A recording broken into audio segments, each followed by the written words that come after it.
ಬರಕಾತಹು ಗೌರವಾನ್ವಿತ ಕರ್ನಾಟಕ ರಾಜ್ಯದ ಹಜರತ್ ಸೈಯದ್ ಶಾ ಮುರ್ತುಜಾ ಖಾದ್ರಿ ಇದರ ಭಕ್ತಾದಿಗಳಲ್ಲಿ ಉಸ್ಮಾನ್ ಗನಿ ಇಬ್ರಾಹಿಂ ಸಾಬ್ ಹುಮ್ನಾಬಾದ್ ಚೇರ್ಮನ್ ಹಜರತ್ ಸೈಯದ್ ಶಾ ದರ್ಗಾ ಕಮಿಟಿ ಇಲ್ಕಲ್ ಇದರ ಆಡಳಿತ ಮಂಡಳಿಯ ಅಧ್ಯಕ್ಷನಾದ ನಾನು ತಮ್ಮೆಲ್ಲರಿಗೂ ತಿಳಿಯಪಡಿಸುವುದೇನೆಂದರೆ ನಿನ್ನೆ ತಾನೇ ದಿನಾಂಕ 12/2023 ಮೆಹಬೂಬ್ ಸರ್ಕಾವಸ್ ಎನ್ನುವಂತಹ ವ್ಯಕ್ತಿ ದರ್ಗಾದ ಬಗ್ಗೆ ಸಾರ್ವಜನಿಕರಲ್ಲಿ ತಪ್ಪು ಹೇಳಿಕೆಯನ್ನು ನೀಡಿದ್ದಾರೆ. ಸನ್ಮಾನ್ಯ ಭಕ್ತಾದಿಗಳೇ, ಹಜರತ್ ಸೈಯದ್ ಶಾ ಮುರ್ತುಜಾ ಖಾದ್ರಿ ದರ್ಗಾವು ಎಂದಿನಂತೆ ಈ ವರ್ಷವೂ ಕೂಡ ಫೆಬ್ರವರಿ 22, 23, 24ರಂದು ಉರ್ಸು ಜರುಗುವುದು. ತಾವೆಲ್ಲರೂ ಯಾವುದೇ ಹೇಳಿಕೆಗೆ ಕಿವಿಗೊಡದೆ ಮುತ್ಯಾನ ಉರ್ಸಿಗೆ ಬಂದು ಆಶೀರ್ವಾದವನ್ನು ಪಡೆಯತಕ್ಕದ್ದು. ವಿಶೇಷವಾಗಿ ನಾನು ದರ್ಗಾ ಕಮಿಟಿಯ ಚೇರ್ಮನ್ ಅಲ್ಲ ಅಂತೇಳಿ ಭಕ್ತರಲ್ಲಿ ಗೊಂದಲವನ್ನು ಮೂಡಿಸಿದ್ದಾರೆ. ಇದಕ್ಕಾಗಿ ಕರ್ನಾಟಕ ಉಚ್ಚ ನ್ಯಾಯಾಲಯ ಧಾರವಾಡ ಪೀಠವು ಉಸ್ಮಾನ್ ಗನಿ ಹುಮ್ನಾಬಾದ್ ಅಧ್ಯಕ್ಷರಿದ್ದಾರೆ ಎನ್ನುವುದರ ಬಗ್ಗೆ ಆದೇಶವನ್ನು ಕೊಡಲಾಗಿದೆ. ತದನಂತರ ಕರ್ನಾಟಕ ವಕ್ಫ್ ಸಮಿತಿ ಬೆಂಗಳೂರವರು ಕೇರ್ ಟೇಕರ್ ಅಂತ ಆದೇಶವನ್ನು ನೀಡಿದರು. ಅದಕ್ಕೂ ತಡೆಯಾಜ್ಞೆ ನೀಡಿ ಅದಕ್ಕೊಂದು ಆದೇಶವನ್ನು ಕೊಡಲಾಗಿದೆ. ಒಟ್ಟಾರೆ ಧಾರವಾಡ ಕರ್ನಾಟಕ ಉಚ್ಚ ನ್ಯಾಯಾಲಯ ಪೀಠದಲ್ಲಿ ರಿಟ್ ಪಿಟಿಷನ್ ನಂಬರ್ 100710 ಮತ್ತು 5269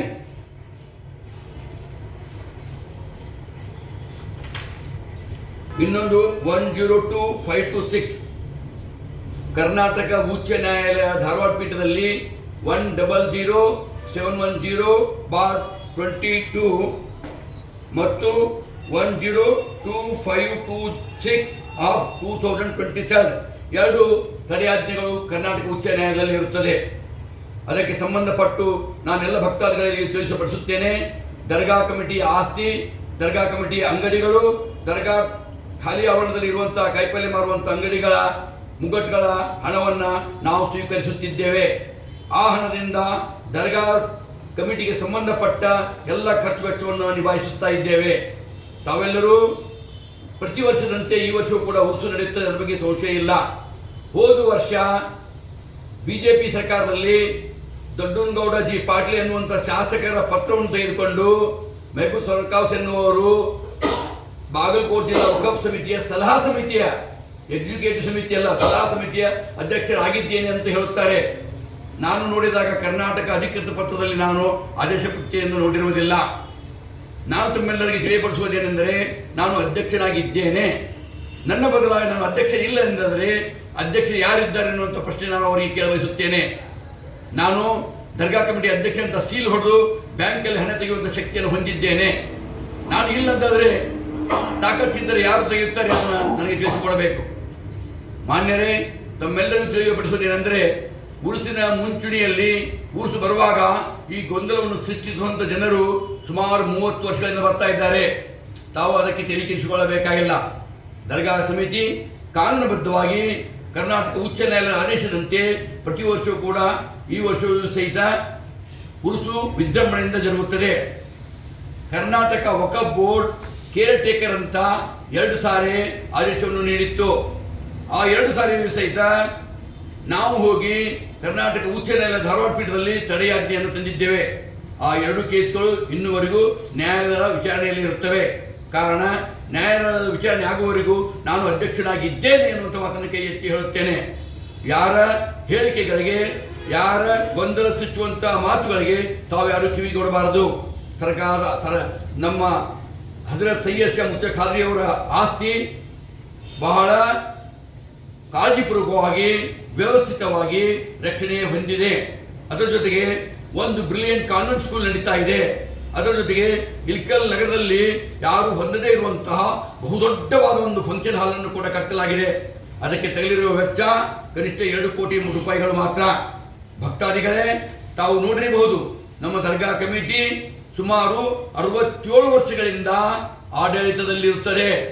67 ವರ್ಷಗಳಿಂದ ಆಡಳಿತ ನಡೆಸುತ್ತಾ ಬಂದಿದೆ.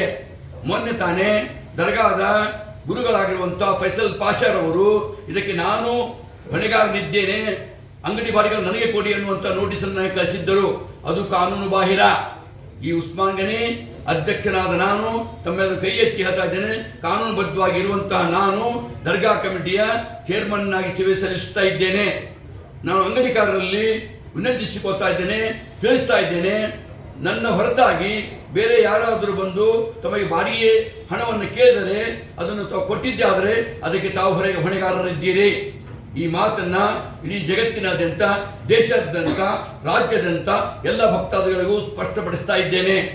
ಮಾನ್ಯರೇ, ದರ್ಗಾದ ಉನ್ನತಿ ಸಹಿಸದೇ ಇರುವವರು, ದರ್ಗಾದ ಹೆಸರಿನಿಂದ ಹಿಂದೂ ಮುಸ್ಲಿಂ ಮಕ್ಕಳಿಗೆ ಬ್ರಿಲಿಯಂಟ್ ಕಾನ್ವೆಂಟ್ ಸ್ಕೂಲ್ ನಡೀತಾ ಇರೋದು, ದೊಡ್ಡ ಫಂಕ್ಷನ್ ಹಾಲ್ ಕಟ್ಟಿರುವುದು ಮತ್ತು ಅವರಿಗೆ ಈ ಆಡಳಿತ ಮಂಡಳಿಯಲ್ಲಿ ತೆಗೆದುಕೊಳ್ಳದೇ ಇರುವುದು ಹೊಟ್ಟಿ ಕಿಚ್ಚಿಗಾಗಿ ಮಾತನಾಡುವಂಥ ಸಾಕಷ್ಟು ಜನರು ಇದ್ದಾರೆ. ಕಾರಣ ಈ ಮಾತಿಗೆ ತಾವ್ಯಾರು ಬೆಲೆ ಕೊಡಬಾರದು. ದೊಡ್ಡನಗೌಡ ಪಾಟೀಲ್ರವರು ದರ್ಗಾದಲ್ಲಿ ಹೋದ ವರ್ಷ ಬಂದು ಎಷ್ಟೋ ಕಾರ್ಬಾರ ಮಾಡಿದರು. ಇವತ್ತು ಮುತ್ಯ ಅವರಿಗೆ ಶಿಕ್ಷೆಯನ್ನು ಕೊಟ್ಟಿದ್ದಾನೆ, ಚುನಾವಣೆಯಲ್ಲಿ ಸೋಲಿಸಿದ್ದಾನೆ. ಅವರ ಪತ್ರವನ್ನು ತೆಗೆದುಕೊಂಡು ಬಂದಿರುವಂಥ ಮಹಬೂಬ್ ಸರ್ಕಾವತ್ ಅವರು ಬಿಜೆಪಿ ಸರ್ಕಾರ ಆಡಳಿತದಲ್ಲಿರುವಾಗ ನಾನು ಸಮಿತಿಯ ಚೇರ್ಮನ್ ಆಗಿದ್ದೀನಿ ಅಂತ ಹೇಳಿಕೊಳ್ಳುವವರು ಕಾಂಗ್ರೆಸ್ನಲ್ಲಿ ಇರುವಂತಹ ಶಾಸಕರಿಗೆ ಬಾಲ ಬಡಿಯುವಂಥ ಕೆಲಸ ಮಾಡ್ತಾ ಇದ್ದಾರೆ. ಇದನ್ನು ಬಿಟ್ಟು ಬೇರೆ ಇನ್ನೇನು ಇಲ್ಲ. ನಾವೆಲ್ಲರೂ ನಮ್ಮ ಆಡಳಿತ ಮಂಡಳಿಯ ಸದಸ್ಯರು ಎಲ್ಲರೂ ಸೇರಿಕೊಂಡು ನಮ್ಮ ಶಕ್ತಿ ಮೀರಿ ನಮ್ಮ ಶಕ್ತಿಗೆ ಅನುಗುಣವಾಗಿ ನಾವು ಸೇವೆಯನ್ನು ಸಲ್ಲಿಸ್ತಾ ಇದ್ದೇವೆ. ತಾವೆಲ್ಲರೂ ಯಾವುದಕ್ಕೂ ಕಿವಿಗೊಡದೆ ಉರುಸು ವಿಜೃಂಭಣೆಯಿಂದ ನಡೆಯುತ್ತದೆ ಅನ್ನುವಂಥ ಮಾತನ್ನು ತಮಗೆ ಹೇಳ್ತಾ ಇದ್ದೇನೆ. ನಾನು ಪತ್ರಕರ್ತರಲ್ಲಿ ಮತ್ತು ಈ